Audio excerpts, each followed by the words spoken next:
Public को संबोधित करें। चौधरी रामवीर सिंह जी। जम गई है पीर पर्वत सिर पिघलनी चाहिए। इससे आदरणीय युग पुरुष चौधरी चरण सिंह के वंशावतंश भारत के उद्यान मंत्री भाई अजीत सिंह जी दूर दराज से आए हुए दिल को मिटा डालोगे, गर्द से दौर भी आया तो बदल डालोगे। तुमने जिस दौर को चाहा है बदल डाला है, अब भी जिस दौर को। चौधरी चरण सिंह जी, माननीय चौधरी अजीत सिंह, माननीय चौधरी अजीत सिंह, माननीय जयंत चौधरी साहब जी,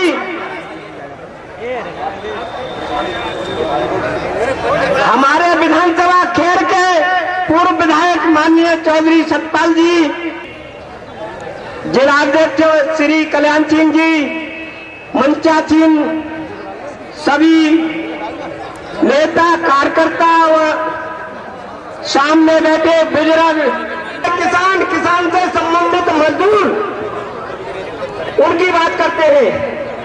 साथियों, जिस देश प्रांत का वह पहले राष्ट्रीय लोकदल को ही वोट दे। राष्ट्रीय लोकदल ही एक आपका सबसे बड़ा हितैषी है। साथियों, आपने बचपन से का पैसा दिया है, जिससे टेलीविजन को देखो मोदी मोदी आता है, केवल टेलीविजन में ही मोदी मोदी है, देहात में तो नहीं है। पीछे से साथियों मुझसे जो करे कम बोलो, इसलिए मैं ज्यादा नहीं बोलना चाहूंगा।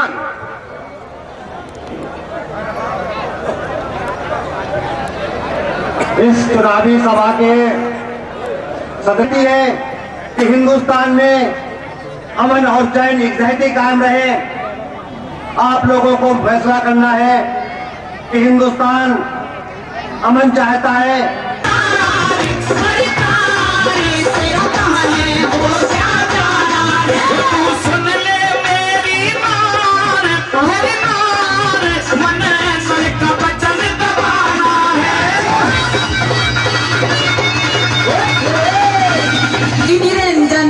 कड़ी परे प्यासी ये कर मठ और बड़े साहसी, श्री रंजन धन कड़ी परे प्यासी ये कर मठ और बड़े साहसी, सदा रहते ताबेदार मन दल का वचन गवाना है।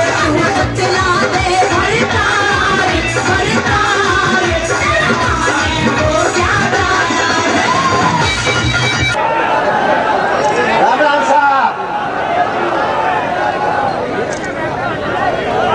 बैठे मेरे राजनीतिक सहयोगी, कांग्रेस पार्टी, राष्ट्रीय लोकदल, महादल के नेतागण, आसपास से आए हुए किसान भाइयों और नवयुवकों, 24 तारीख को चुनाव है।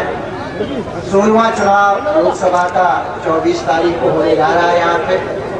और हमारे प्रजातंत्र का एक पर्व है कि हर 5 साल में आपको मौका मिलता है कि अपने प्रतिनिधि को देश की पंचायत में भेजें।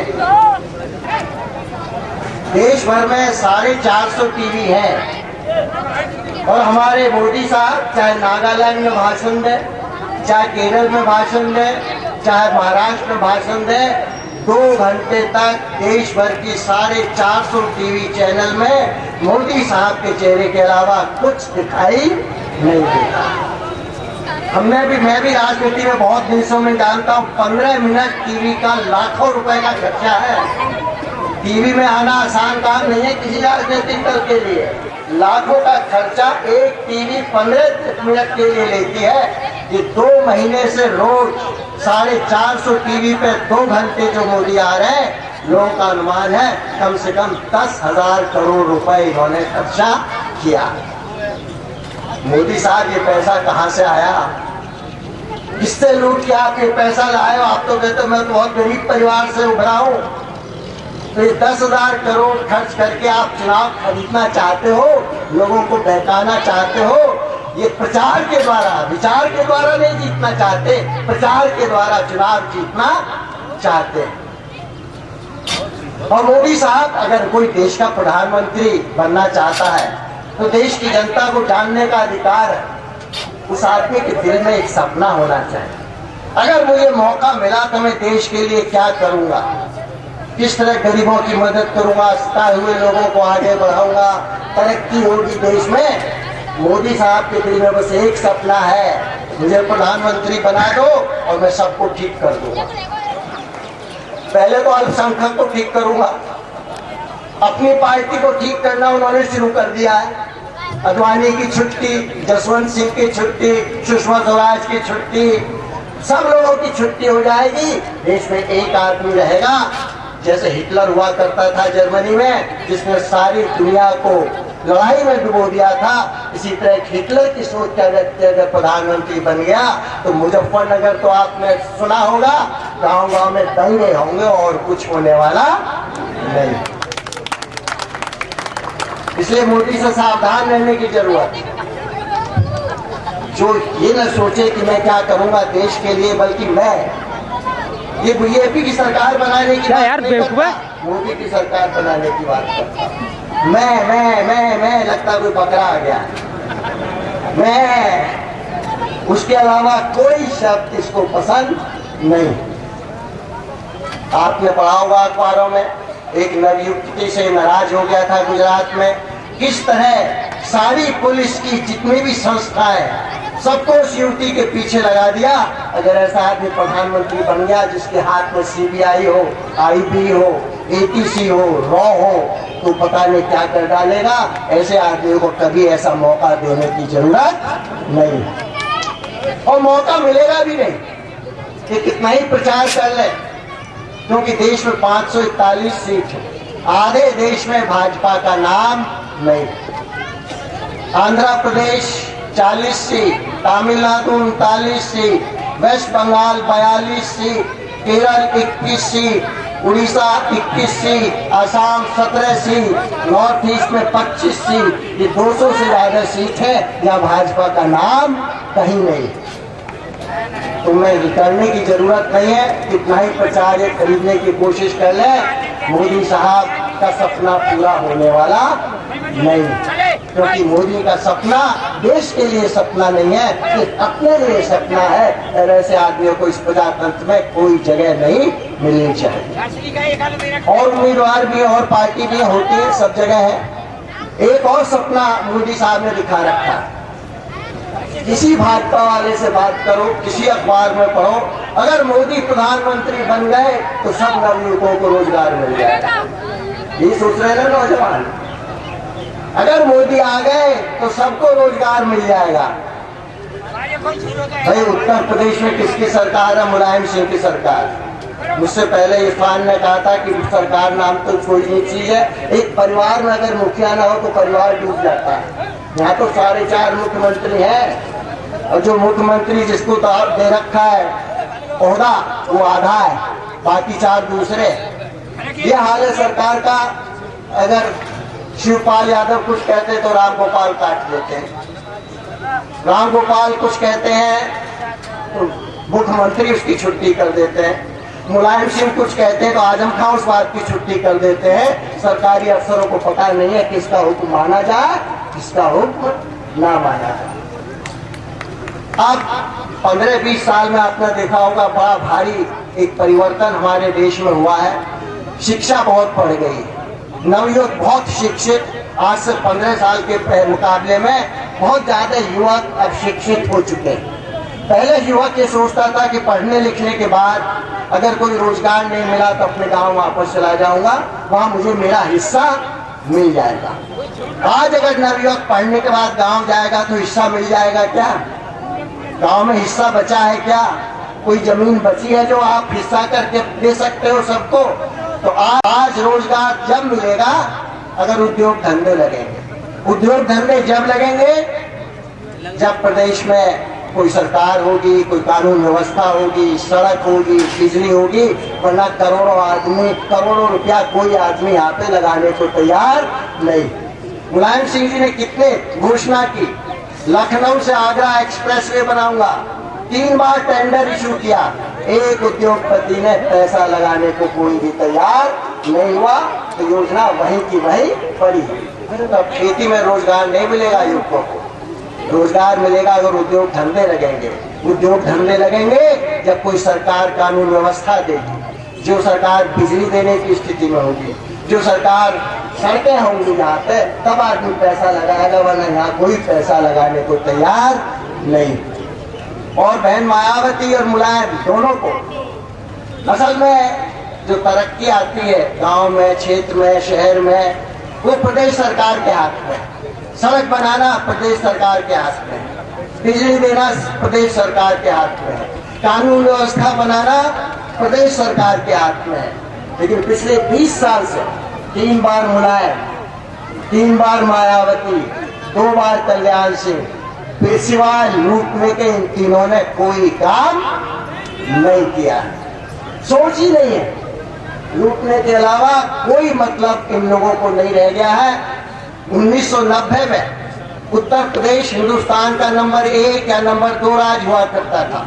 सड़क प्रति व्यक्ति, बिजली का खर्च, उत्पादन प्रति व्यक्ति, इलाहाबाद की यूनिवर्सिटी, बनारस की यूनिवर्सिटी, रुड़की की यूनिवर्सिटी, यहाँ पढ़े लिखे नौजवान सबसे ज्यादा नौकरी में वो जाया करते थे।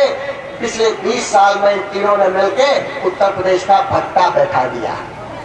कहीं ना कहीं आपको सोचना होगा कि मुलायम से नाराज हो तो मायावती को ले आओ, और मायावती से नाराज हो तो मुलायम को ले आओ, यही करते रहोगे क्या? याद है आज से 5-10 साल पहले मुलायम की सरकार थी, जब पहली बार नाराज हो गए थे ना उससे। क्यों नाराज हुए थे? गुंडागर्दी बहुत बढ़ गई है। क्या नारा दिया था मायावती ने? जड़ गुंडों की छाती पर मोहर लगा दो हाथी पर, और सबने मोहर लगा दी हाथी पे। और 1 साल बाद ही क्या हो गया? गुंडे सब चढ़ गए हाथी पे और गोली जनता की छाती पे। जो अभी भूमि अधिग्रहण बिल की बात कर रहे थे, सबसे ज्यादा जमीन की लुटाई जो हुई है गाजियाबाद से लेके आगरा तक हुई है। अलीगढ़, मथुरा, हाथरस, सबसे ज्यादा गांव की जमीन इसी क्षेत्र में लूटी गई है। और इसमें मुलायम और मायावती कोई एक दूसरे से पीछे नहीं रहा। तो कहीं ना कहीं आपको सोचना होगा कि एक को हटा के दूसरों को लाते रहोगे तो ये तरक्की इस प्रदेश की होने वाली नहीं। पहली बात तो प्रदेश बहुत बड़ा है, आबादी के हिसाब से दुनिया का 5वां देश है। इतनी बड़ी प्रशासकीय इकाई दुनिया में कहीं नहीं। जब तक आप इसका पुनर्गठन नहीं करोगे, आप देखो आपके करीब हरियाणा, आपसे लगा हुआ राजस्थान, उधर उत्तराखंड, जब से ये राज्य बने हैं तरक्की हुई। हमसे कहां से कहीं आगे पहुंच गए ये, क्योंकि कम से कम आप जाके वहां अपनी बात तो कह सकते हो। यहाँ आप लोग लखनऊ जाके अपनी बात कह सकते हो क्या? कोई सुनने को तैयार बैठा है क्या आपकी बात? तो वहां पर तो इसलिए उत्तर प्रदेश का पुनर्गठन होना चाहिए। और सबसे बड़ी बात यह है, मायावती, मुलायम, कल्याण की छुट्टी करोगे तब विकास होगा, उसके बिना विकास होने वाला नहीं। तो ये चुनाव तो लोकसभा का है, लेकिन मेरी आपसे ये अपील है, ये प्रार्थना है कि यहाँ से आप धनकर को चुन के एक संदेश भेजोगे। हमारा निशाना 2017 है। 2017 में लखनऊ पे कब्जा करना है, जयंत को वहां भेजना है, इसलिए यहाँ धनकर को चुन के इस बार भेजना है 24 तारीख को। यह आपको अपने दिल में रखना है। मैं आखिर में एक ही बात कहना चाहूँगा, धनकर को तो आप कम समय से जानते हो, बहुत लोगों ने ये खुद ही कह रहा, बहुत समय मिला भी नहीं। मुझको तो बहुत समय से जानते हो, मुझे तो बहुत दिनों से जानते हो। कोई होगा, कुछ नाराजगी होगी, कभी कभी नाराज हो जाते हो, क्योंकि हमारी बिरादरी में हर एक आदमी चौधरी है, नाराज तो होगा ही करना। सब बिरादरी में एक चौधरी हुआ करते हैं, होते ना, हमारी बिरादरी में सब चौधरी। तो नाराज तो होते होंगे, लेकिन जो प्यार मोहब्बत आपने दिया वो भी कम नहीं है मेरे लिए। तो इसलिए मैं आपसे ये वोट इस 24 तारीख को, ये वोट निरंजन के लिए मैं अपने नाम पे आपसे मांगना चाहता हूँ। अगर मैंने कभी कुछ आपके लिए काम किया है तो 24 तारीख को निरंजन के नाम के आगे ठप्पा लगा देना। ये प्रार्थना मैं आपसे करना चाहता हूँ। जरा दोनों हाथ उठा के बता देना, मुट्ठी बांध के। जय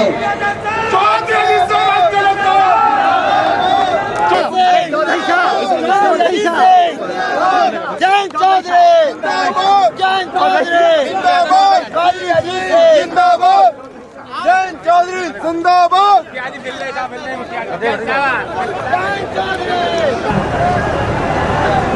इनके संग सुनाओ, सिंगल बताओ इनके संग। ये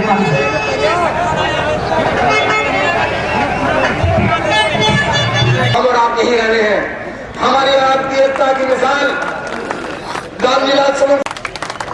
इसलिए मोदी से सावधान रहने की जरूरत है। जो ये न सोचे कि मैं क्या करूंगा देश के लिए, बल्कि मैं ये बीजेपी की सरकार बनाने की बात नहीं करता, मोदी की सरकार बनाने की बात करता। मैं लगता कोई बकरा आ गया। मैं, उसके अलावा कोई शब्द इसको पसंद नहीं।